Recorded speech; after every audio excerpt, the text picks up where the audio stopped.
There's an extensive commentary available on the net concerning the movie Eyes Wide Shut and the hidden meanings examined in the movie frame by frame. But I find that I have not found one frame, critical one, referenced in discussion of the movie, and that involves a switch from one scene to another. And what usually happens with these is that one image gets mixed and overlaid with the other. This is critical in this particular scene because there's a sex magic ritual going on, which would imply that you're mixing one image with another because all the people there are images in one respect or another. They're all wearing masks. So they're engaging in sex for a particular ritual purpose. One strange thing that people have commented on about the movie is that the sex isn't sexy. People aren't truly enjoying themselves. And this comes out when one of the nude prostitutes walks up to Tom Cruise's character, Dr. Bill Harford, as he's watching someone else, and says, "Have you been enjoying yourself?" He says, "I've been having a very interesting look around." She asks if she wants to go somewhere more private. He says that might be a good idea. Then he's interrupted. Another woman walks in to try to save him and says, "There you are, I've been looking all around for you. Do you mind if I borrow him for a minute?" But the way she says borrow doesn't really sound like borrow. If you go back and listen, literally the sound is more like bury. So it's more like, "Do you mind if I bury him for a minute? I promise to bring him right back." So there are several references to seeing things being hidden and not seeing in this exchange, and also to pleasure which is not being felt. Now there seems to be a link between these three things because when there is a ritual being performed, it's not done strictly for the purposes of enjoyment. It's done for another ritual purpose. And I think there is a visual hint when you switch from one scene to the other, when the model changes, because their naked bodies are constantly changing. They're swapping the models in and out in the filming.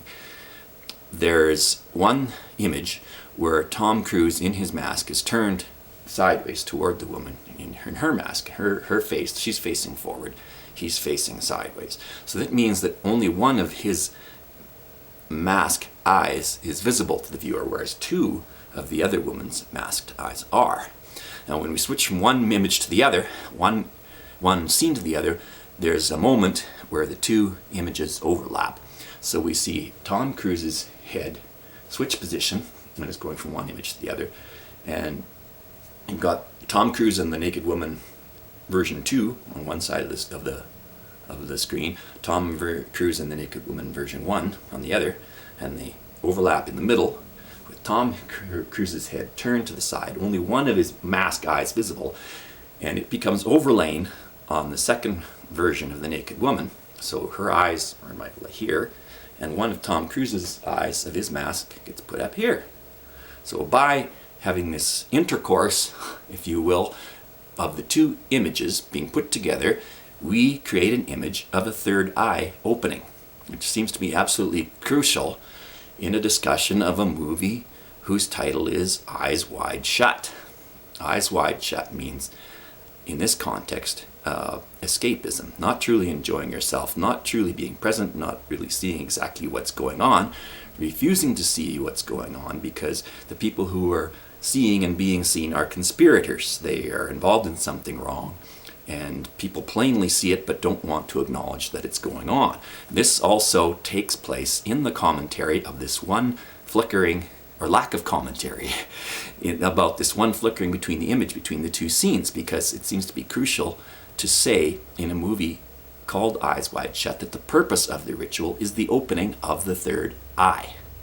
People are engaged in this ritual because they can't bear to look at themselves with their ordinary two eyes. They're not using their two eyes. They can't bear to see what they see. They pretend it's not going on, that they're criminals engaged in horrible acts. Therefore, they try to open a third eye to seek enlightenment, because they can't seek enlightenment looking at things the way they are. And when people fail to comment on that in their full descriptions, apparently full descriptions of the movie, then they are also becoming complicit in the act of viewing things with their eyes wide shut, walking around seeing horrible things going on and pretending that they're not happening.